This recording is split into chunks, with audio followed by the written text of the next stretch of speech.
அமெரிக்க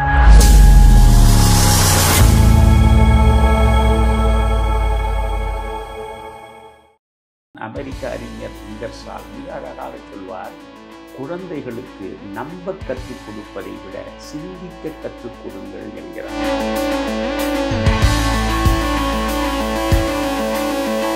ஒளியிலிருந்து பேரொளியை நோக்கி, உண்மையிலிருந்து பேருண்மையை நோக்கி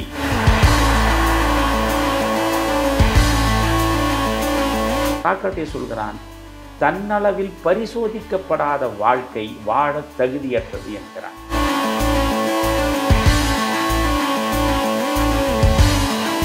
ஒரு மனிதன் மகிழ்ச்சியாக இருப்பதற்கு அடிப்படை தேவைகள் யாவை?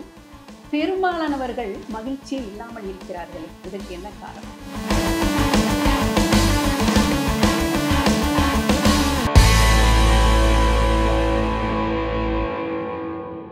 தமிழருவி தர்பார் நேயர்களுக்கு வணக்கம். அன்றாடம் நம் வாழ்வில் அவ்வப்போது பல கேள்விகள் எழுவதுண்டு. அப்படி நம் மனதில் தோன்றும் கேள்விகளுக்கெல்லாம் நாம் பதிலை பெறுவதற்கு முயற்சிப்போம். மாபெரும் ஞானிகள், தீர்க்கதரிசிகள், சமய தலைவர்கள், சான்றாண்மை மிக்க பெரியோர்கள், பல துறைகளில் ஏராளமாக வாசித்து அறிவு விரிவு பெற்றவர்கள், அது தவிர வாழ்க்கையில் பல அனுபவங்களை அடைந்தவர்கள், இவர்களையெல்லாம் நாடி சென்று நம் மனதில் எழுகின்ற கேள்விகளுக்கெல்லாம் பதில் தேடுவதற்கு நாம் முற்படுவோம். கடந்த 60 ஆண்டு காலமாக தொடர்ந்து விரிந்த வாசிப்பு அனுபவமும் நிறைந்த வாழ்க்கை அனுபவமும் கொண்டவராகிய ஐயா தமிழருவி மணியன் அவர்களிடம் என்னுடைய மனதில் எழுகின்ற கேள்விகள், நேயர்களாகிய உங்கள் மனதில் தோன்றும் கேள்விகள், இவை அனைத்திற்கும் விடை தேடலாமே என்ற முயற்சியில் உருவானதுதான் விடை தேடும் வினாக்கள் என்ற இந்த பகுதி. ஐயா, இந்த விடை தேடும் வினாக்கள் என்ற இந்த தலைப்பு உங்களுக்கு பிடித்திருக்கிறதா? இதை பற்றி நீங்கள் என்ன நினைக்கிறீர்கள்? முதலில் உங்களுக்கு என்னுடைய வணக்கத்தை தெரிவித்துக் கொள்கிறேன் வாசுகி. விடை தேடும் வினாக்கள் அழகான தலைப்பு. உலகத்தில் எண்ணற்ற உயிரினங்கள் இறைவனால் படைக்கப்பட்டிருக்கின்றன. இறைவனை நம்பவில்லை என்றால் இயற்கையால் படைக்கப்பட்டிருக்கின்றன என்றும் அவர்கள் எடுத்துக்கொள்ளலாம்.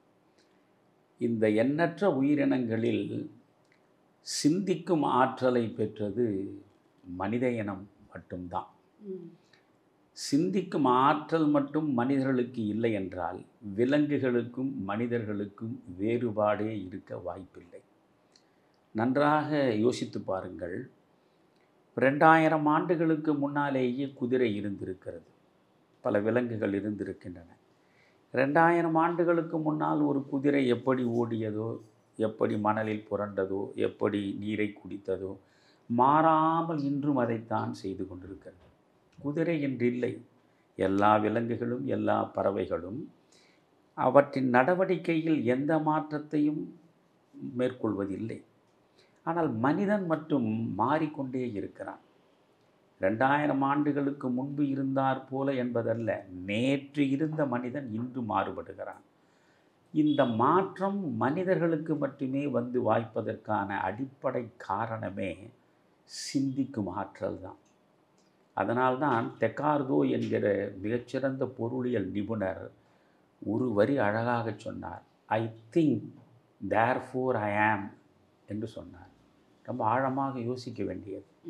ஐ திங்க் தேர்ஃபோர் ஐ ஆம், நான் சிந்திக்கிறேன், ஓ அதனால்தான் நான் மனிதனாக இருக்கிறேன். காரணம், மனிதனுக்கு மட்டும்தான் சிந்தனை சொந்தமானது. நீங்கள் காரல் மார்க்ஸ் கண்மூடினார். காரல் மார்க்ஸ் கண்மூடிய பொழுது அவனுடைய உற்ற நண்பன் ஏங்கல்ஸ் இறுதி அஞ்சலி செலுத்துகிறார். அந்த இறுதி அஞ்சலி செலுத்தும் பொழுது ஏங்கல்ஸ் குறிப்பிடுகிறார், காரல் மார்க்ஸ் தன் வாழ்வில் முதன்முறையாக சிந்திப்பதை நிறுத்திவிட்டான் என்றார். அப்படி என்றால் ஆமாம், அப்படி என்றால் வாழ்வு என்பதே சிந்தனை சார்ந்தது தான். எப்பொழுது நீங்கள் மரித்து போகிறீர்களோ அப்பொழுதே சிந்தனை உங்களிடமிருந்து விடைபெற்றுக் கொள்கிறது. இந்த சிந்தனை என்பது மிக மிக முக்கியமானது. இந்த சிந்தனை நமக்குள்ளே இருப்பதனாலே தான் நமக்குள் மாற்றம் என்ற வித்து விழுகிறது. மாற்றம் என்ற வித்து தான் வளர்ச்சி என்பதற்கான ஆணிவேராக இருக்கிறது. நாம் பேசுகிற மொழி, நம்முடைய இலக்கியம், கலை, தத்துவம், அறிவியல் என்று எல்லாவற்றையும் நீங்கள் பார்த்தாலும் அவை அனைத்துமே நம்முடைய சிந்தனையில் மலர்ந்தவை தான். எனவே இந்த சிந்தனை என்பது மிக மிக முக்கியமானது. ஆனால் நாம் நிறைய கேள்விகளை நமக்குள்ளே வைத்திருக்கிறோம். நாம் எங்கிருந்து வந்தோம், எங்கே செல்லப் போகிறோம், பிறப்பதற்கு முன்பு என்னவாக இருந்தோம் என்பது ஒரு கேள்வி, இறந்த பிறகு என்ன ஆகப் போகிறோம் என்பது இன்னொரு கேள்வி. இரண்டு கேள்விகளுக்கு இடையே தான், எப்படி இரண்டு கரைகளுக்கு இடையே நதி ஓடிக்கொண்டிருக்கிறதோ அப்படி விடை தெரியாத இரண்டு வினாக்களுக்கு இடையே தான் மனித வாழ்க்கையே நடந்து கொண்டிருக்கிறது. ஆனால் இதை பற்றிய ஆய்வை மனிதன் செய்ய முற்பட்டு விட்டான். காரணம், அவனால் சிந்திக்க முடிகிறது. இந்த சிந்தனையின் விளைவாக இந்த புரியாத புதிர்களுக்கெல்லாம் விடை காணும் முயற்சியில் ஈடுபடுகிறான். இயற்கையினுடைய எல்லா புதிர்களையும் இன்று வரையில் நம்மாலே கண்டெடுக்க முடியவில்லை. எத்தனையோ அவிழ்க்க முடியாத மர்ம முடிச்சுகளோடு தான் இயற்கை நம்மோடு கண்ணாமூச்சி விளையாடுகிறது. இதில் ஒவ்வொரு முடிச்சையும் அவிழ்ப்பதற்காக நாம் முனைந்து வெற்றியை பெறுவதற்கான நிலையில் கூட விழுந்துபட்டு தோல்வியைத்தான் தழுவி கொண்டிருக்கிறோம். மிக முக்கியமாக அன்று தொட்டு இன்று வரை மரணம் குறித்து மனிதன் நிறைய சிந்திக்கிறான். மரணத்திற்கு பிறகு என்ன ஆகும் என்பது குறித்து அவன் மனதுக்குள் ஏராளமான கேள்விகள் எழுகின்றன. ஏன் இந்த நிலையாமை நமக்கு இருக்கிறது என்பது பற்றிய ஏக்கமும் அவனுக்குள்ளே இருக்கிறது. இவற்றிற்கான விடை கிடைக்கவில்லை. விடை கிடைக்காத நிலையிலேதான் அவன் கண்டெடுத்தது இரண்டு. ஒன்று மதம், இன்னொன்று கடவுள். பிறப்புக்கு முன்பு என்னவாக இருந்தோம் என்பது இவனுக்கு தெளிவாக தெரிந்து, இறப்பதற்கு பின்பு என்ன நடக்கும் என்பது இவனுக்கு தெளிவாக புரிந்துவிட்டால் கடவுளுக்கும் இடமில்லை, மதத்திற்கும் இடமில்லை. எனவே இரண்டு சூனியங்களுக்கு இடையில் இந்த வாழ்க்கை நடக்கிற பொழுது அது குறித்து அவன் சிந்திக்க தொடங்கினான். விடை தெரியாத நிலையில் மதத்தையும் கடவுளையும் அவனாகவே படைத்து அமைதி கொள்கிறான். சிந்தனை என்பது தான் மிக முக்கியம். அதனால்தான் அமெரிக்க அறிஞர் இங்கர்சால் மிக அழகாக சொல்வார், குழந்தைகளுக்கு நம்ப கற்றுக் கொடுப்பதை விட சிந்திக்க கற்றுக் கொடுங்கள் என்கிறார். சிந்திக்க கற்றுக் கொடுப்பது தான் முக்கியம். சிந்தனை தான் கேள்விகளின் அடித்தளமாக அமைகிறது. ஒவ்வொரு கேள்வியும் ஒரு விடையை தேடி நம்மை இயக்குகிறது. ஆனால் துரதிர்ஷ்டவசமாக எல்லா கேள்விகளுக்கும் நம்மால் விடை காண இயலவில்லை. அதனாலே தான் ஏன் என்ற கேள்வி ஒன்றே என்றைக்கும் தங்கும், மனிதன் இன்ப துன்பம் அனைத்திலும் கேள்விதான் மிஞ்சும் என்று அழகாக கண்ணதாசன் பாடுகிறார். ஏன் என்ற கேள்வி இங்கு இல்லாமல் வாழ்க்கை இல்லை என்று வாலி பாடுகிறார். எனவே இந்த கேள்விகள் என்பவை மிக முக்கியமானவை. நபிகளார் ஒரு இடத்தில் அழகாக சொல்வார், அறிவின் திறவுகோல் நாம் எழுப்பக்கூடிய கேள்விகள் என்று. அதனால் விடை தேடும் வினாக்கள் என்று ஒரு புதிய பகுதியை நீங்கள் சிந்தித்து அதன் தொடர்பாக நாம் அடுத்த கட்டம் நோக்கி நகரலாம் என்று என்னிடம் சொன்ன பொழுதே நான் மகிழ்ச்சி அடைந்தேன். அதனால் இந்த விடை தேடும் வினாக்கள் பகுதி சிறப்பாக அமையும் என்று நம்புகிறேன். ஓகே ஐயா, இன்றைய இந்த விடை தேடும் வினாக்கள் பகுதியில் வாழ்வியல் சார்ந்த சில வினாக்களை உங்களிடம் நாங்கள் கேட்டு அதற்கான விடைகளை பெறலாம் என்று இருக்கின்றோம். அந்த வகையில் என்னுடைய முதல் கேள்வி என்னவென்றால், ஒரு மனிதன் வாழ்க்கையில் நல்லது எது கெட்டது எது என்பதை தீர்மானித்து வேண்டியவற்றை எடுத்துக்கொண்டு வேண்டாதவற்றை விடுத்து வாழ்க்கையை சிறப்பாக வாழ வேண்டும் என்றால் அவனுக்கு அறிவு என்பது மிக அவசியம். அதே போன்று வாழ்வின் முழுமையை அவன் அடைவதற்கும் வாழ்வின் உன்னதமான நிலையான பேரின்பத்தை அடைவதற்கும் ஞானம் அவசியம் என்கிறார்கள். அப்படி என்றால் அறிவு வேறு ஞானம் வேறா? நிச்சயமாக நீங்களே உங்கள் கேள்வியிலேயே அதற்கான பதிலை விளக்கிவிட்டீர்கள். அறிவு என்பது உண்மையில் பார்த்தால் ஆய்வு நடத்துவது. இப்பொழுது நீங்கள் நம்முடைய வாழ்வில் சிந்தனை வயப்பட்ட நிலையில் மிக முக்கியமாக 2 துறைகளை உருவாக்கி இருக்கிறோம். ஒன்று தத்துவம், இன்னொன்று அறிவியல். தத்துவம் என்பதும் மனித சிந்தனையில் விளைவது தான். அறிவியல் என்பதும் மனித சிந்தனையில் விளைவது தான். தத்துவத்திற்கும் அறிவியலுக்கும் என்ன வேறுபாடு? தத்துவம் மனிதனுடைய வாழ்க்கையை ஆய்வு செய்கிறது. மனிதனுடைய வாழ்க்கையை ஆராய்ந்து ஆய்வு செய்து இந்த புரியாத புதிர்களுக்கெல்லாம் விடை காண முயல்வது தான் தத்துவத்தின் வேலை. ஆனால் அறிவியல் மனிதனுடைய முன்னேற்றத்திற்கான பல்வேறு கண்டுபிடிப்புகளை உருவாக்குவதில் அது ஈடுபடுகிறது. அதனால் அறிவியல் சிந்தனை மயமானது, தத்துவமும் சிந்தனை மயமானது. இந்த சிந்தனையின் பார்ப்பட்டது தான் அறிவும் ஞானமும். அறிவு ஞானம் இரண்டுக்கும் நீங்கள் பார்த்தால் ஆங்கிலத்திலே கூட 3 விதமான படிநிலைகள் கற்றலில் சொல்லுவார்கள். முதலில் இன்ஃபர்மேஷன், 2வது நாலெட்ஜ், 3வது விஸ்டம். இன்ஃபர்மேஷன் தகவல், அதற்கடுத்து நாலெட்ஜ் அறிவு, விஸ்டம் ஞானம். எனவே தகவல்களிலிருந்து ஞானத்தை நோக்கி நடப்பது தான் மனித வாழ்க்கை. இங்கே நாம் முதலில் நிறைய செலவழித்து நம் பிள்ளைகளை சிறந்த கல்வியை பெற வேண்டும் என்பதற்காக எவ்வளவு முயன்று பார்க்கிறோம். பிள்ளைகளும் ஏராளமாக படிக்கிறார்கள். அவர்கள் அனைவரும் பெறக்கூடியவை வெறும் தகவல்கள் தான். புரியுதுங்க? They are acquiring only information, not knowledge. வெறும் தகவல்களை புத்தகங்களிலிருந்து அவர்கள் பெறுகிறார்கள். இந்த தகவல்களோடு நின்றுவிட்டால் மனித வாழ்வில் மிகப்பெரிய மன வளர்ச்சிக்கு வாய்ப்பு கிடையாது. எனவே இதற்கு அடுத்த கட்டம் நாலெட்ஜ். இந்த புத்தகங்களிலிருந்து பெறக்கூடிய தகவல்களிலிருந்து கொஞ்சம் வெளியே வந்து வாழ்க்கை நமக்கு தரக்கூடிய அனுபவங்களிலிருந்து பெறக்கூடியது தான் அறிவு. அந்த அறிவினுடைய முதிர்ச்சியில் சென்று நாம் சேருமிடம்தான் ஞானம். அறிவுக்கும் ஞானத்துக்கும் இடையில் இருக்கக்கூடிய இடைவெளியை முதலில் எல்லா மக்களும் புரிந்து கொள்ள வேண்டும். இப்பொழுது நீங்கள் பாருங்கள், ஒரு முழுமையான பொருள் ஒன்று இருக்கும். அந்த முழுமையான பொருளை பகுதி பகுதியாக பிரித்து பிரித்து அவற்றிற்கு பெயர் வைத்து ஆராயத் தொடங்குவது தான் அறிவு. ஆனால் பகுதி பகுதியாக பிரிந்து கிடக்கக்கூடியவற்றையெல்லாம் ஒன்றாக சேர்த்து இணைத்து அவற்றுக்குள் ஒரு முழுமையை கண்டெடுக்க முனைவது தான் ஞானம். எனவே அறிவு என்பது பிரித்து பார்ப்பது, ஞானம் என்பது இணைத்து பார்ப்பது. அதனாலே தான் அவ்வை அழகாக சொல்கிறாள், ஒன்றாக காண்பதுவே காட்சி என்றாள். நீங்கள் ஒன்றாக காண்பது தான் காட்சி. இப்பொழுது நம்முடைய சமூகத்தை எடுத்துக்கொள்ளுங்கள். நாம் சாதி வழிபட்டு பிரிந்து நிற்கிறோம், மத வழிபட்டு பிரிந்து நிற்கிறோம், இன வழிபட்டு பிரிந்து நிற்கிறோம், மொழி வழிபட்டு பிரிந்து நிற்கிறோம், ஏன் நாட்டின் எல்லைகள் வழிபட்டும் நாம் பிரிந்து நிற்கிறோம்.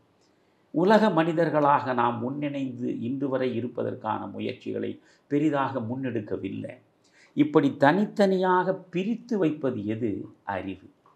பிரிந்து கிடக்கக்கூடியவற்றையெல்லாம் ஒன்றாக இணைத்து வைக்கக்கூடியது எது? அதுதான் ஞானம். அந்த ஞானம் என்பதுதான் பேருண்மை. உண்மையிலிருந்து பேருண்மையை நோக்கி போவது. நீங்கள் விவேகானந்தர் சொல்வதை முக்கியமாக இங்கே நினைவுபடுத்த விரும்புகிறேன். பொதுவாக உபநிடதத்தினுடைய கருத்தை வெளிப்படுத்துகிற எல்லா பெரியோர்களும் எப்படி சொல்லுவார்கள் என்றால், இருளிலிருந்து ஒளியை நோக்கி, பொய்யிலிருந்து உண்மையை நோக்கி நம்மை நடக்க வைப்பதுதான் உபநிடதங்களின் நோக்கம் என்று சொல்லுவார்கள். ஆனால் விவேகானந்தர் இருளிலிருந்து ஒளியை நோக்கி, பொய்யிலிருந்து உண்மையை நோக்கி என்று சொல்வதில்லை. ஒளியிலிருந்து பேரொளியை நோக்கி, உண்மையிலிருந்து பேருண்மையை நோக்கி மனிதனை அழைத்து செல்வதுதான் இங்கே உபநிடதங்கள் செய்கின்ற வேலை என்று சொல்லுவார். எனவே அங்கே எதிர்மறையாக கூட ஒன்றை அவர் சொல்ல தயாராக இல்லை. அறிவு எப்பொழுதும் எதிர்மறையாகவே வேலை செய்யும். பெரும்பாலும் உடன்பாட்டு முறையில் ஒன்றை பார்ப்பதை விட எதிர்மறையாகத்தான் அதிகமாக பார்க்கும். அதனால் தான் சொல்கிறேன், அறிவு என்பது எல்லாவற்றையும் பிரித்து பிரித்து பார்த்து ஆய்வு செய்து பழக்கப்பட்டது. பிரிந்து கிடப்பதையெல்லாம் ஒன்றாக இணைத்து இணைத்து முழுமை காண முயல்வது தான் ஞானம். இந்த இரண்டுக்கும் இடையில் இருக்கிற வேறுபாட்டை நாம் உணர்ந்து கொண்டால் எது அறிவு எது ஞானம் நமக்கு தெளிவாகவே தெரிந்துவிடும். ரொம்ப ரொம்ப அழகாக சொல்லியிருக்கீங்க ஐயா. இது வரைக்கும் கொஞ்சம் அந்த மனசில் அந்த டவுட் இருந்தவங்களுக்குலாம் இதை ரொம்ப கிளியர் பண்ணியிருக்கும். ரொம்ப மகிழ்ச்சி. நம்மை சுற்றி இருப்பவர்கள் நமக்கு துன்பத்தை தருபவர்களாகவும் தீய செயல்களை செய்பவர்களாகவும் இருந்தால் அவர்களிடமிருந்து நம்ம எப்படி பாதுகாத்து கொள்வது? புத்தர் மிக அழகாக இதற்கு ஒரு வழியை காட்டுகிறார். உலகம் முழுவதும் முட்கள் நிரம்பி கிடக்கின்றன என்றால் உலகம் முழுவதும் இருக்கக்கூடிய முட்கள் அனைத்தையும் ஒரு பொருளால் மூடி மறைத்து விட முடியாது. ஆனால் உங்களுடைய கால்களில் தோலை நீங்கள் செருப்பாக்கி உங்கள் கால்களை நீங்கள் முழுவதுமாக பாதுகாத்து கொண்டால் முட்களிடமிருந்து நீங்கள் எந்த பிரச்சனையும் இல்லாமல் வெளிப்பட்டு விடலாம். முட்களால் உங்களுக்கு சேதம் வராது. எனவே உலகம் முழுவதும் இருக்கக்கூடிய முட்களை மூடுவதற்கு நம்மிடம் பொருள் இல்லை. ஆனால் அந்த முட்களிலிருந்து தப்பித்து கொள்வதற்கு நம்மிடம் நிறைய சாதனங்கள் இருக்கின்றன. அதனால் நீ உலகம் முழுவதும் முட்கள் இருக்கின்றனவே என்று கவலைப்படுவதை முதலில் விடு. அந்த முட்களின் மீதும் நடப்பதற்கு ஒரு தோலால் ஒன்றை நாம் நம்முடைய கால்களில் மூடிக்கொண்டு பயணத்தை தொடரலாம் என்ற முடிவுக்கு வா என்றார். அதனால் நம்மை சுற்றி இருப்பவர்களெல்லாம் நல்லவர்களாகவும் உண்மை சார்ந்தவர்களாகவும் ஒழுக்கம் உள்ளவர்களாகவும் நேர்மை நிறைந்தவர்களாகவும் இருக்க வேண்டும் என்று நாம் நினைத்தால் அது நடக்கவே நடக்காது. அதனால் யுகங்களே மாறிக்கொண்டிருக்கிற பொழுது யுகங்களுக்கான தர்மங்களும் மாறிக்கொண்டு தான் இருக்கும். நாம் முட்கள் இருக்கின்றன தெரிகிறது. அந்த முட்களிலிருந்து நம்மை பாதுகாத்து கொள்ள வேண்டுமா? ஒரு செருப்பை அணிந்து கொண்டு முள்ளின் மீது நடப்பது போல நாம் நம்மை பாதுகாத்து கொள்வதை தவிர வேறு வழி இல்லை. இப்போ நாம் வாழும் வாழ்க்கை குறித்து வேதகாலம் தொட்டு இன்று வரை பல அறிவுரைகள் நம்மை அடைந்திருக்கின்றன. அது மட்டும் இல்லாமல் ஒரு பக்கம் ஆன்மீகவாதிகள், ஒரு பக்கம் ஞானிகள், ஒரு பக்கம் தீர்க்கதரிசிகள், ஒரு பக்கம் இலக்கியவாதிகள் என்று பலர் ஏராளமான அறிவுரைகளை வழங்கி கொண்டே தான் இருக்கிறார்கள். ஆனாலும் இதில் எவற்றை நாம் கடைப்பிடித்தால் நமக்கு நல்லது என்பதை நம்மால் ஒரு தீர்மானத்திற்கு வர முடியாமல் இருக்கிறது. இதற்கு என்னதான் வழி? அதே சமயம் நாம் மிகவும் மதிக்கும் ஒருவர் நமக்கு வாழ்க்கையில் வழிகாட்டினால் அந்த வழிகாட்டுதலை அப்படியே கண்மூடித்தனமாக ஏற்றுக்கொள்வது சரியாக இருக்குமா? இந்த இடத்தில் தத்துவஞானி ஜே கிருஷ்ணமூர்த்தி அவர்களை தான் உங்களிடம் குறிப்பிட விரும்புகிறேன். உலக புகழ்பெற்ற தத்துவஞானி ஜே கிருஷ்ணமூர்த்தி, ஜே.கே. என்றவரை அன்போடு சுருக்கமாக சொல்லி அழைப்பார்கள். அவர் ஆண்டுக்கு ஒரு முறை சென்னையில் தியோசாபிக்கல் சொசைட்டியில் ஆலமரத்தடியிலே ஒரு மேடையில் அமர்ந்து அற்புதமாக விளக்கங்களை கொடுப்பார். முதலில் அவர் ஒரு 45 நிமிடம் பேசுவார். பிறகு கேள்விகளை கேட்கச் சொல்வார். யாரும் எந்த கேள்வியை கேட்டாலும் தயக்கமின்றி அவற்றிற்கெல்லாம் விளக்கம் தருவார். அது ஜே.கே.உடைய சிறப்பு. அந்த ஜே.கே. சொல்கிறார், வேதகாலம் தொட்டு இன்று வரையில் எத்தனை வேதங்கள், எத்தனை உபனிஷதங்கள், எத்தனை புராணங்கள், எத்தனை இதிகாசங்கள், எத்தனை தத்துவ தரிசனங்கள், எத்தனை ஞானவான்களினுடைய சிந்தனைகள் இப்படி கூடி கூடியாய் குப்பை போல் குவிந்து கிடக்கிறது. இவற்றையெல்லாம் நீ திரும்பி பார்க்காதே என்கிறார். அதற்கு அவர் சொல்லுவது, மனித வாழ்வு என்பதே ஒரு ஆறு போன்றது தான். நீ ஆற்றங்கரையில் போய் நிற்கிறாய். நீ நின்று பார்க்கும் பொழுது நீ பார்க்கிற ஆறு ஒன்று. அந்த ஆற்றில் நீ காலெடுத்து வைக்கிற பொழுது நீ காணுகிற ஆறு வேறொன்று. அந்த ஆற்றில் நீ குளிக்கிற பொழுது உன் உடலை தழுவி கொண்டு செல்லுகின்ற ஆறு இன்னொன்று. பிறகு நீ கரையில் திரும்பி பார்க்கும் பொழுது செல்லுகின்ற ஆறும் வேறொன்று. ஆறு என்ற ஒரு பொது சொல்லில் நாம் அதை சொல்கிறோம். ஆனால் ஆறு என்பது எது? புதிய புதிய நீர் வரத்து நடந்து கொண்டே இருக்கும். நீர் தேங்காது. எனவே சென்று கொண்டே இருக்கும். அதுபோன்றுதான் மனித வாழ்வு என்பதே. கணம்தொறும் கணம்தொறும் மாற்றம் வரக்கூடியது இந்த வாழ்க்கை. நீங்கள் என்றோ ஒரு மனிதன் அவனுடைய அனுபவத்தில் சிந்தித்து அவன் சொன்னதை அப்படியே நீ ஏற்றுக்கொள்ளக்கூடாது. உன்னுடைய அனுபவத்தை வைத்துக்கொண்டு சுயமாக சிந்தி. ஆமாம், செல்ஃப் ரியலைசேஷன். அழகா சொன்னீங்க.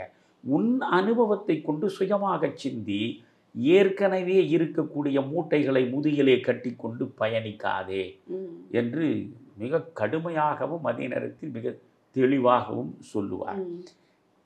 புத்தர் அழகாக சொல்கிறார், ஒரு கருத்தை ஒருவர் சொல்லுகிற பொழுது அது எப்படி ஏற்பதா இல்லையா என்ற நிலையில் ஒரு 4 நிலைப்பாடுகளை அவர் விளக்குகிறார். ஒன்று, கருத்தை வலிமையாக அந்த மனிதன் வழங்குகிறான்.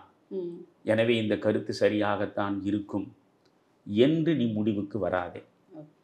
இந்த கருத்தை வழங்கக்கூடியவன் ரொம்ப கவர்ச்சிகரமானவனாக இருக்கிறான். வசீகரமான சொற்களை பயன்படுத்தி இவன் அழகாக பேசுகிறான் என்பதற்காகவும் அந்த கருத்தில் நீ மயங்கி விடாதே. அதே போன்று இந்த கருத்தை சொல்பவன் மீது உனக்கு ஒரு மதிப்பு இருக்கிறது. நீ அவனை மதிக்கிறாய். அவன் மீது ஒரு பெரிய அளவுக்கு மரியாதை கொண்டிருக்கிறாய். எனவே நம்முடைய மதிப்புக்கும் மரியாதைக்கும் உரியவர் சொல்லுகிறாரே, இது சரியாகத்தான் இருக்கும் என்ற முடிவுக்கும் வந்து விடாதே. உன்னுடைய ஆசிரியர் அவர். ஆசிரியர், நீ மாணவன். ஆசிரியர் சொன்னால் அனைத்தும் சரியாகத்தான் இருக்கும் என்று ஆசிரியர் சொன்னார் என்பதற்காகவும் அந்த கருத்தை அப்படியே ஏற்றுக்கொள்ளாதே. யார் எதை சொன்னாலும் சொன்னவருடைய கருத்து அது. இதுதான் ஜேகேவுடைய சிந்தனைக்கு பக்கத்திலே இருப்பது. ஜேகேவும் புத்தரிடமிருந்து தான் இதை கடன் வாங்கி இருப்பார். சொன்னவர் கருத்து அது. நீ உனக்குள் சென்று உன்னுள் சுயமாக சிந்தித்து நீ உன் சுய சிந்தனையின் மூலமாக பெறக்கூடிய முடிவு எதுவோ அந்த முடிவை ஏற்று செயற்படுத்த வேண்டுமே தவிர இவர் சொன்னார் என்பதற்கோ, அவர் அழகான மனிதர் அழகான சொற்களில் சொன்னார் என்பதற்கோ, இவர் நம்முடைய மரியாதைக்குரியவர் என்பதற்காகவோ, இவர் நம்முடைய ஆசான் என்பதற்காகவோ அவர்கள் சொன்னதை நீ ஏற்றுக்கொள்ள வேண்டிய அவசியம் இல்லை. இதைத்தான் பின்னாலே வருகிற சாக்ரடீஸ் சொல்கிறார். அவர் சொன்னார் இவர் சொன்னார் என்று எவர் சொன்னாலும் கேட்காதே. சொன்னதை சிந்தி, உன்னளவில் உள்ளே போ. இது சரியானது தானா என்று நீ சிந்தித்து தேர்ந்து தெளிந்து அதன் பிறகு ஒரு முடிவுக்கு வா என்பதுதான் சாக்ரடீஸ் சொல்வது. பெரியாரை அதைத்தான் நம் வாழ்காலத்தில் சொன்னார். நான் சொல்கிறேன் என்கிற ஒரு காரணத்திற்காகவே கண்ணை மூடிக்கொண்டு நீங்கள் எதையும் ஏற்றுக்கொள்ள வேண்டிய அவசியம் இல்லை. இவன் ஏன் சொன்னான், எதற்காக சொன்னான், இவன் சொன்னது சரிதானா என்று உங்களுக்குள்ளே சிந்தித்து ஒரு முடிவை எடுங்கள் என்றார். எனவே நீங்கள் புத்தர் காலம் தொட்டு பெரியார் காலம் வரையில் பார்த்தால் அடுத்தவர் சொல்கிறார் என்பதற்காக நாம் அவற்றை ஏற்க வேண்டும் என்பதில்லை. நம் மனம் என்ன சொல்கிறது, நாம் மனம் என்ன சொல்கிறது என்பதை எப்படி கண்டெடுக்க முடியும்? நமக்குள்ளே நாம் செல்ல வேண்டும். அதைத்தான் சொல்லுவார்கள் தற்சோதனை. நீங்கள் செல்ஃப் ரியலைசேஷன் என்று சொன்னீர்கள் அல்லவா, செல்ஃப் இன்ட்ராஸ்பெக்ஷன், தற்சோதனை. அதைத்தான் சாக்ரடீஸ் சொல்கிறான், தன்னளவில் பரிசோதிக்கப்படாத வாழ்க்கை வாழ தகுதியற்றது என்கிறான். எனவே நமக்குள் பரிசோதனை நடக்க வேண்டும். நீங்கள் அறிவியல் கூடத்தில் 1000 பரிசோதனைகளை செய்வது முக்கியமில்லை. உங்களுக்குள் சென்று நீங்கள் நடத்தக்கூடிய தற்சோதனை இருக்கிறதே, அதுதான் உங்களுக்கானது என்கிறான். எனவே நமக்குள் சென்று தற்சோதனை செய்து எது சரி என்பதை நாம் ஏற்று நடக்க வேண்டுமே தவிர இவர் சொன்னார் அவர் சொன்னார், இந்த ஞானியார் சொன்னார், அந்த சாமியார் சொன்னார் என்பதற்கெல்லாம் நாம் தலையாட்டலாகாது. ஐயா, பொதுவாக எல்லா வகையிலுமே ஒரு மனிதன் உணர்வுகளாலும் எண்ணங்களாலும் செயல்களாலும் எந்தவித குறையும் இல்லாமல் இருந்தால்தான் அவன் வாழ்வில் நிறைவை பெற முடியும் என்று சொல்கிறார்கள். அப்படி நிறைவை பெற்றவனால் மட்டுமே இறைமையையும் அடைய முடியும் என்கிறார்கள். அப்படியென்றால் ஒரு குறைகளே இல்லாமல் நிறைவு பெற்ற மனிதனாக பூரணத்துவம் பெறுவது சாத்தியமாகுமா?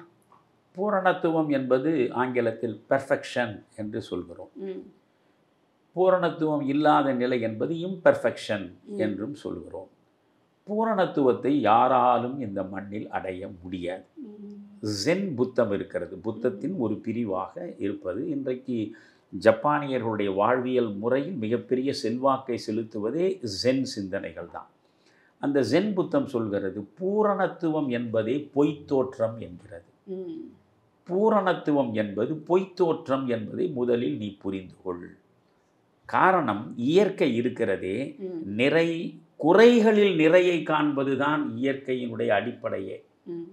இப்பொழுது நீங்கள் ஒரு மரம் வளைந்தும் நெளிந்தும் இல்லாமல் நேரே நூல் பிடித்தாற்போல் உயர்ந்து வானத்தை நோக்கி நிற்கிறது என்றால் அதை பார்க்கும் பொழுது உங்களுக்கு அழகுணர்ச்சி வருமா? இருக்காது. வராது. ஒரு மரம் பல்வேறு கிளை பரப்பி வளைந்தும் நெளிந்தும் இருக்கிற பொழுது அதை பார்க்கிற நிலையில் உங்களுக்கு ஒரு மகிழ்ச்சி வருகிறது. ம்.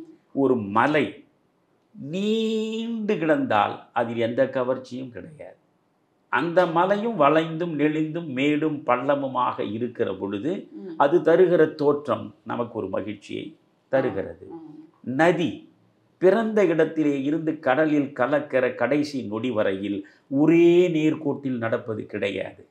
நதியின் அழகே அது வளைந்தும் நெளிந்தும் ஏறியும் இறங்கியும் செல்லுகிற அந்த நிலையில்தான் இருக்கிறது. எனவே இயற்கை நமக்கு என்ன சொல்கிறது? நேர்கோட்டில் நடந்து பூரணத்துவத்தை பெறுவது என்பதே கிடையாது. நிறையும் குறையுமாக இருப்பதுதான் இயல்பு, அதுதான் இயற்கை, அதுதான் இயற்கை சார்ந்த வாழ்க்கை. ம். இதற்கு ஜென்னிலேயே ஒரு அற்புதமான சம்பவம் உண்டு. அதை உங்களுக்கு சொல்கிறேன். ம். ரிக்யூ என்று ஒரு ஜென் இருந்தார். அவர் ஒரு அற்புதமான தோட்டத்தை பராமரித்தார். ம். இது ஜப்பானில் நடந்தது. அற்புதமான தோட்டத்தை பராமரித்தார். அந்த தோட்டத்தில் ஏராளமான மரங்களும் செடிகளும் கொடிகளும் பூத்து குலுங்கின. ம். அந்த தோட்டத்தின் அழகு குறித்து பல பேர் வியப்படைந்து ம். எப்பொழுதுமே ஆராதித்து பேசிக்கொண்டிருப்பது வழக்கமாக இருந்தது. அந்த தோட்டத்தில் மையப்பகுதியில் ஒரு குடில் இருக்கும். அந்த குடிலுக்குள் அமர்ந்து தேநீர் அருந்துவது என்பது ம். மிகவும் அற்புதமான ஒரு அனுபவத்தை தரும். அதனால் இந்த தோட்டம் குறித்தும் தோட்டத்தின் மையப்பகுதியில் இருக்கும் அந்த குடில் குறித்தும் குடிலுக்குள் தேநீர் அருந்தும் நிலை குறித்தும் நிறைய பேர் வியப்போடு பேசி கொண்டிருப்பது அரசருடைய காதில் விழுகிறது. ம். ஜப்பானிய அரசருடைய காதில். அவர் ஒரு நாள் செய்தி அனுப்புகிறார் ரிக்யூவுக்கு. நான் இந்த தோட்டத்தை வந்து பார்க்க விரும்புகிறேன். ம். உங்கள் தோட்டத்தில் வந்து உங்களுடைய குடிலில் உங்களோடு அமர்ந்து ஒரு தேநீர் அருந்த விரும்புகிறேன் என்கிறார். ரொம்ப மகிழ்ச்சி ஜென் ம். ரிக்யூவுக்கு ஏற்பட்டது. உடனே அரசர் வரப்போகிறார் என்பதற்காக தன் சீடர்களை எல்லாம் வைத்து தோட்டம் முழுவதையும் துப்புரவு செய்கிறார். ம். அந்த தோட்டத்தின் நிலப்பரப்பில் ஒரு இடத்தில் கூட ஒரு இலையோ தழையோ குப்பையோ எதுவுமே இல்லாமல் அவ்வளவு பரிசுத்தமாக அதை செய்து முடிக்கிறார். செய்து முடித்த பிறகு தூரத்திலே நின்று கொண்டு இந்த தோட்ட பகுதியை பார்க்கிறார். அதில் அவருக்கு நிறைவு இல்லை. தோட்டம் தோட்டமாக இல்லையே, இதில் ஏதோ அழகு குறைகிறதே ம். என்று யோசிக்கிறார். உடனே வந்து மரக்கிளைகளை எல்லாம் கரங்களாலே பற்றி இழுத்து இலைகளை உதிர்த்து கீழே விழும்படி செய்கிறார். இலைகள் உதிர்ந்து நிலத்தில் விழுகின்றன. ம். விழுந்த இலைகள் காற்றின் மூலமாக பரவலாக சிதறி போய் ஆங்காங்கு சூழ்ந்து கொள்கின்றன. இப்பொழுது பார்க்கிறார், ஆஹா, இப்பொழுதுதானே தோட்டமாக இது தெரிகிறது. ம். இதற்கு முன்பு இதை பார்த்தால் தோட்டம் என்ற உணர்வு வரவில்லையே ம். என்று அவர் யோசிக்கிறார். அப்படி என்றால் ஒரு குப்பையும் இல்லாமல், ஒரு இலையும் இல்லாமல், ஒரு சருகும் இல்லாமல் இருப்பதுதான் பூரணத்துவம் என்று நீங்கள் நினைத்தால் அந்த பூரணத்துவத்தில் அழகு இல்லை, ஓகே. அந்த பூரணத்துவம் அவசியமில்லை என்பதுதான் ரிக்யூவிலே சம்பவம். ம். எப்பொழுதுமே இந்த ஜப்பானியர்கள் வாழ்க்கை முறையில் டீ வே என்று சொல்லுவார்கள். ம்.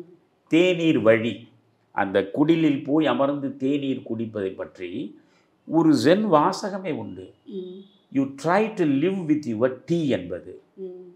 தேநீரோடு வாழ பழகு என்பது ஒரு ஆழ்ந்த அர்த்தத்தை தரக்கூடிய வாசகம். அதை நான் விளக்குவதென்றால் 1 மணி நேரம் ஆகும். அதனால் என்ன சொல்கிறேன், பூரணத்துவம் பர்ஃபெக்ஷன் என்பது நீங்கள் முயன்றாலும் நடக்காது. எனவே குறையும் நிறையும் உள்ளதாகத்தான் இயற்கை நமக்கு முன்னாலே தோற்றம் தருகிறது. இயற்கை சூழலில் வாழக்கூடிய மனிதர்களாகிய நாமும் குறையும் நிறையும் உள்ளவர்களாகத்தான் வாழ முடியும். பூரணத்துவம் என்பது பொய்த் தோற்றம் என்று ஜென் புத்தம் பேசுகிறதே, அதுதான் உண்மை. இப்போ நீங்க சொல்றதுல நான் என்ன எடுத்துக்கிட்டேன்னா, imperfection is beauty than perfection அப்படி சொல்லலாமா? உண்மை அதுதான். ஓகே. நீங்கள் இப்போ ஒரு நேர குச்சி மாதிரி இருக்கக்கூடிய மரம் என்பது சிம்பிள் ஆஃப் பெர்ஃபெக்ஷன்.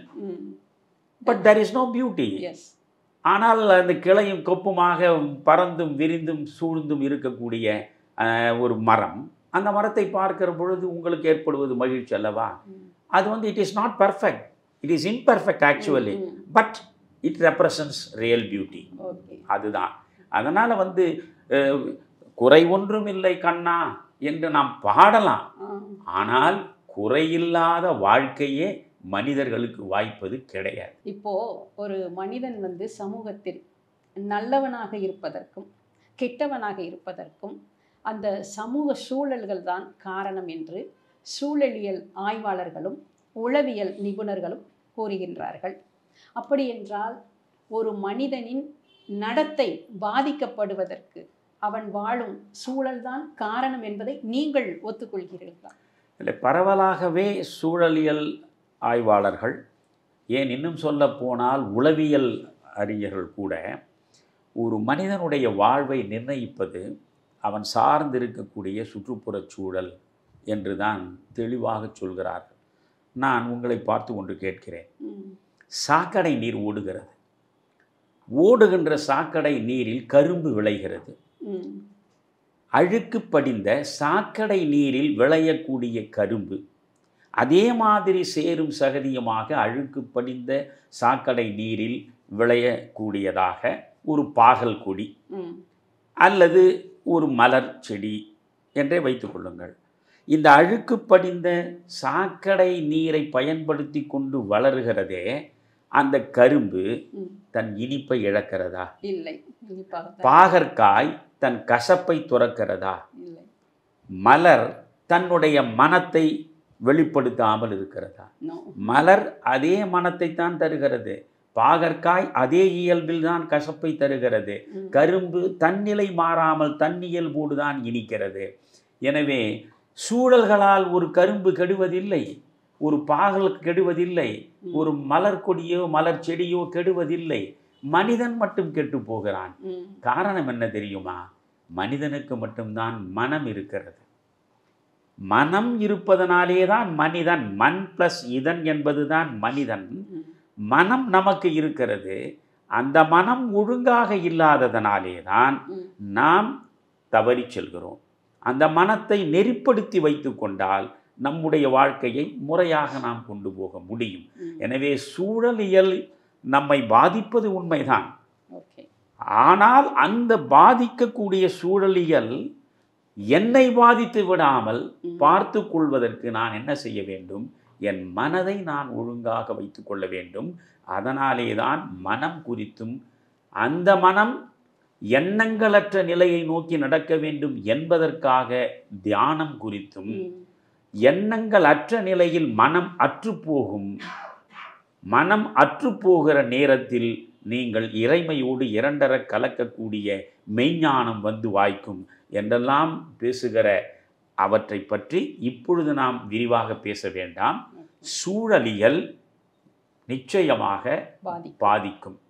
ஆனால் ஒரு செடியையோ ஒரு கொடியையோ பாதிக்காத சூழலியல் மனிதனை பாதிக்கிறது என்றால் அவற்றிற்கு மனம் இல்லை, நமத்திற்கு மனம் இருக்கிறது. அதுதான் நீங்கள் கண்ணதாசன் அண்ணன் என்னடா தம்பி என்னடா அவசரமான உலகத்திலே ஒரு பாடல், சாதாரண சினிமா பாடல் தான், ஒரு அற்புதமான தத்துவத்தை சொல்வார்கள். மனித ஜாதியில் துயரம் யாவுமே மனதினால் வந்த நோயடா என்கிறார். வேறு எந்த பறவைக்கும் எந்த விலங்குக்கும் இவ்வளவு துயரங்கள் கிடையாது. இவ்வளவு துயரங்கள் நமக்கு மட்டும் ஏனென்றால் இந்த மனித ஜாதிக்குத்தான் மனம் இருக்கிறது. மனதினால் தான் இத்தனை நோய்களும் வருகின்றன என்று பேசுகிற பொழுது மனம் முக்கியமானது. மனதை எப்படி வைத்துக் கொள்வது என்பதை பொறுத்துத்தான் நம்முடைய வாழ்வு. சூழலியல் பாதித்தாலும் அதிலிருந்து விடுபட்டு விலகி நம்மை நாம் எப்படி பாதுகாத்து கொள்ள முடியும் என்பதை வேறொரு சந்தர்ப்பத்தில் இன்னும் விளக்கமாக நான் சொல்கிறேன். எல்லா மனிதர்களுமே வாழ்க்கையில் விரும்புவது என்னன்னு கேட்டிங்கன்னா மகிழ்ச்சி தான். அந்த மகிழ்ச்சியை தேடித்தான் எல்லா செயல்களையும் அவன் செய்கின்றான். அது படிப்பதாகட்டும், வேலைக்கு செல்வதாகட்டும், திருமணம் செய்து கொள்வதாகட்டும், பிள்ளைகள் பெற்றுக்கொள்வதாகட்டும், அனைத்து செயல்களுக்கும் பின்னால் அவன் நாடுவது அந்த மகிழ்ச்சி தான். ஒரு மனிதன் மகிழ்ச்சியாக இருப்பதற்கு அடிப்படை தேவைகள் யாவை? பெரும்பாலானவர்கள் மகிழ்ச்சியே இல்லாமல் இருக்கிறார்களே, இதற்கு என்ன காரணம்? ரொம்ப சிந்திக்க வேண்டிய ஒரு ஆழமான வினாவை நீங்கள் தொடுத்திருக்கிறீர்கள். அதனால்தான் மீண்டும் கண்ணதாசனிடமே வருகிறேன். பிறக்கும் போதும் அழுகின்றாய், இறக்கும் போதும் அழுகின்றாய், ஒரு நாளேனும் கவலை இல்லாமல் சிரிக்க மறந்தாய் மானிடனே என்கிறான். எந்த பறவையும் எந்த விலங்கும் அன்றாடம் அழுது கொண்டே இருப்பதில்லை. ஆனால் ஆறறிவு படைத்தவனாக இருக்கக்கூடிய மனிதன்தான் பிறக்கும் போதும் அழுது கொண்டே பிறக்கிறான். வாழ்க்கை முழுவதும் 1000 துயரங்களில் அலைக்கழிக்கப்பட்டு அழுது கொண்டே நடக்கிறான். பிறகு இறக்கும் போதும் அந்த மரண அச்சத்தில் அழுதபடியே கண்ணை மூடுகிறான். அழுகை இவனுக்கு தொடர்ந்து வருகிறது. மகிழ்ச்சி என்ற ஒன்று இல்லாமலே போகிறது. ஆனால் எல்லா உயிர்களும் தேடுவது மகிழ்ச்சியைத்தான். எல்லா உயிர்க்கும் இன்பம் என்பது தான் அமர்ந்து வரும் மேவற்றாகும் என்று 3000 ஆண்டுகளுக்கு முன்னாலே பிறந்த தொல்காப்பியம் தெளிவாக சொல்கிறது. தமிழனுடைய முதல் புத்தகமாக நாம் இன்றைக்கு போற்றி மகிழ்கிற தொல்காப்பியம் சொல்கிறது, எல்லா உயிர்க்கும் இன்பம் என்பது தான் அமர்ந்து வரும் மேவற்றாகும். புழுவிலிருந்து மனிதன் வரை இருக்கக்கூடிய எண்ணற்ற பிறவிகளும் மகிழ்ச்சி என்ற ஒன்றை அடைவதற்காகத்தான் தங்கள் வாழ்க்கை பயணத்தை நடத்தி கொண்டிருக்கின்றன. எனவே மகிழ்ச்சி தான் நம்முடைய இலக்கு. எந்த ஒரு மனிதனும் துன்பத்தை நாடி நான் செல்கிறேன், துன்பத்தை விரும்புகிறேன் என்று சொல்ல மாட்டான். மகிழ்ச்சி தான் இலக்கு. மீண்டும் நான் சொல்கிறேன், அமெரிக்க அறிஞர் இங்கர்சால், நான் ரொம்ப போற்றுகின்ற மனிதர் அவர். அமெரிக்க அறிஞர் இங்கர்சால் சொல்கிறார், 4 வரிதான், இதை எல்லாருமே மனதில் வைத்து கொண்டால் இதை விட விளக்கம் வேறு எதுவும் தேவையில்லை. Happiness is the only good. முதல் வரியே சொல்லிவிடுகிறார், happiness is the only good. உன் வாழ்க்கையில் உனக்கான நன்மை என்பது நீ அடையக்கூடிய மகிழ்ச்சி தான். In what way you can get that happiness? That is the question. Happiness is the only good. The time to be happy is now. The place to be happy is here. The way to be happy is to help others. 4 வரி தான் பாருங்க, சூத்திரம் போல் சொல்லியிருக்கிறார். நீ மகிழ்ச்சியாகத்தான் இருக்க வேண்டும். காரணம், மகிழ்ச்சி தான் உனக்கான மிகப்பெரிய நன்மை. அந்த மகிழ்ச்சியை எப்படி அடைவது? மகிழ்ச்சியை எந்த இடத்தில் அடைவது, எந்த நேரத்தில் அடைவது, எப்படி அடைவது? 3 வினாக்கள் இருக்கின்றன. இந்த 3 வினாக்களுக்கு தான் விடையை நாம் தேடிக்கொண்டிருக்கிறோம். இப்பொழுது இங்கர்சால் என்ன சொல்கிறார்? எனக்கு காசிக்கு போனால் மகிழ்ச்சி கிடைக்குமா, ராமேஸ்வரத்திற்கு போனால் மகிழ்ச்சி கிடைக்குமா என்று நீ நினைக்காதே. த time to be happy is now. இப்பொழுது இந்த இடத்திலேயே நீ மகிழ்ச்சியாக இருப்பதை தடுத்தவன் யார்? மனதளவில் நீ மகிழ்ச்சியாக இரு, இப்பொழுதே இரு. எந்த இடத்திற்கு போனால் மகிழ்ச்சி? சிம்லாவுக்கு போனால் மகிழ்ச்சியா, ஊட்டிக்கு போனால் மகிழ்ச்சியா என்று யோசிக்காதே. The place to be happy is here. எந்த இடத்தில் நீ இருக்கிறாயோ அந்த இடத்திலேயே நீ மகிழ்ச்சியாக இரு. உன்னை மகிழ்ச்சியாக இருக்க விடாமல் செய்பவன் யார்? நீ மகிழ்ச்சியாக இருக்க வேண்டியதானே. எனவே time to be happy is now. The place to be happy is here. அடுத்தது தான் அழகு. த வே டு பி ஹாப்பி. மகிழ்ச்சியை அடைவதற்கு வழி எது? Only to help others. மற்றவர்களுக்கு உதவியாக நீ இருப்பதன் மூலம் பெறுகிற மகிழ்ச்சி இருக்கிறதே, அதற்கு இணையே கிடையாது. இதை இங்கர்சால் சொல்லியிருக்கிறார். ஆனால் 2000 ஆண்டுகளுக்கு முன்னாலேயே வள்ளுவன் சொல்கிறான், ஈத்து உவக்கும் இன்பம் அறியார்கொல் தாமுடைமை வைத்திழக்கும் வன்கணவர்னு சொல்றான். செல்வத்தை குவித்து சேமித்து வைத்திருக்கிறாயே, அட பாவி, கொடுப்பதனால் பெறக்கூடிய இன்பம் என்ன என்று அறியாமலேயே குவித்து வைத்த செல்வத்தோடு செத்து போகிறாயே. ஈத்து உவக்கும் இன்பம் இல்லையா? ஆக அந்த மகிழ்ச்சி என்பது மற்றவருக்கு நீங்கள் உதவியாக இருப்பதில்தான் கிடைக்கும் என்று இங்கர்சால் சொல்கிறார். நான் என்ன சொல்கிறேன், மகிழ்ச்சிக்கு 3 அடிப்படை தேவைகள் இருப்பதாக என் அனுபவத்தில் நான் புரிந்ததை சொல்கிறேன். ஒன்று, எதையாவது நீங்கள் நம்ப வேண்டும். ஒன்றின் மீது நீங்கள் அதிகமான நம்பிக்கையை வைக்க வேண்டும். அந்த நம்பிக்கையின் பார்ப்பட்டு நடக்கிற பொழுது உங்கள் மகிழ்ச்சி உங்களை விட்டு விலகாது. இன்னொன்று, எவரையாவது நீங்கள் மனதளவில் நேசிக்க வேண்டும். அந்த நேசம் நிறைந்திருக்கிற நெஞ்சத்தில் மகிழ்ச்சியை தவிர வேறொன்றும் இருக்காது. ஒன்று எதையாவது விரும்புவது, ஒன்று எதையாவது நம்புவது, ஒன்று எதையாவது நேசிப்பது. ஆக நான் ஒருவரை எல்லையற்று நேசிக்கிறேன், அவரை பற்றிய நேசத்தோடு நான் நடக்கிறேன் என்கிற பொழுது நான் எப்பொழுதும் மகிழ்ச்சியாக இருக்கிறேன். ஒன்றை நான் விரும்புகிறேன், அந்த விருப்பத்தின் பார்ப்பட்டுத்தான் நான் நடந்து கொண்டே இருக்கிறேன் என்கிற பொழுது எனக்கு துயரமே கிடையாது. புரிகிறதா உங்களுக்கு? ஒன்றை நம்புவதும் ஒன்றை விரும்புவதும் ஒன்றை நேசிப்பதுமாக உங்கள் வாழ்வை நீங்கள் வகுத்து கொண்டால் மகிழ்ச்சியை தவிர எதுவுமே இல்லை. நீங்கள் ஆப்டிமிசம் என்று ஒரு கவிதை உண்டு. வில்காக்ஸ் என்ற கவிஞர் சொல்கிறார், எப்பொழுதும் மகிழ்ச்சியாக இரு, மகிழ்ச்சியை பற்றியே பேசு, பேசும் பொழுதெல்லாம் மகிழ்ச்சியை பற்றியே பேசு, சிந்திக்கும் பொழுதெல்லாம் மகிழ்ச்சியை பற்றியே சிந்தி. உன்னை மீறி ஏதாவது துயரம் சார்ந்த நினைவுகள் வந்தால் அவற்றை மொத்தமாக மூட்டை கட்டி ஒரு மௌன பரணில் போட்டு மூடிவிடு. மகிழ்ச்சியை பற்றி பேசு, மகிழ்ச்சியை பற்றி சிந்தி, மகிழ்ச்சியோடு இருக்கக்கூடியவரோடு சேர்ந்து இரு. உரத்த குரலில் நீ மகிழ்ச்சி மகிழ்ச்சி என்று பேசிக் கொண்டிருந்தால் அது இறைவனுடைய காதுகளில் விழும். இறைவன் பார்ப்பான், இவனை எப்பொழுது மகிழ்ச்சியாக வைத்துக் கொள்ள வேண்டும் என்று அவனே உன்னை மகிழ்ச்சி படுத்துவான் என்று ஒரு கவிதை இருக்கிறது. பதஞ்சலி யோக சூத்திரத்தை நீங்கள் பாருங்கள். எப்பொழுதுமே நீ மகிழ்ச்சியோடு இருப்பவன் பக்கத்தில் இரு, அந்த மகிழ்ச்சி உனக்கு தொற்றிக் கொள்ளும். துயரப்படுகிற, சஞ்சலப்படுகிற, கவலைப்படுகிற மனிதனிடம் போய் நிற்காதே.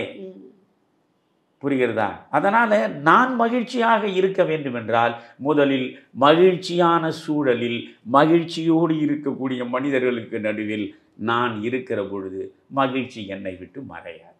ஐயா, இதுவரை நான் கேட்ட வினாக்களுக்கெல்லாம் வெகு அழகாகவும் தெளிவாகவும் பல அறிஞர்களின் கருத்துக்களை மேற்கோள் காட்டி, புத்தரின் கருத்துக்களை மேற்கோள் காட்டி, இன்னும் சொல்லப்போனால் ஜென் கதைகள் மூலம் வெகு இயல்பாக ஒரு வாழ்க்கையில் ஒருவன் அதை எப்படி கடைபிடித்து செல்லலாம் என்று மிக எளிமையாகவும் பதிலை கொடுத்தீர்கள். இது இன்றைக்கு இந்த வினாக்களோடு நான் நிறைவு பெறுகின்றேன். ஆனாலும் ஒரு மனிதன் இறப்பை தழுவும் வரை அவனுக்குள் வினாக்கள் என்பது இருந்து கொண்டேதான் இருக்கும். அந்த வினாக்களோடு மீண்டும் உங்களை சந்திக்கும் வரை நன்றி ஐயா. வணக்கம் வாசுகி. மிக அழகான வினாக்களை கேட்டு முடிந்த வரையில் நல்ல பதில்களை நீங்கள் பெற்றதாக நான் நம்புகிறேன்.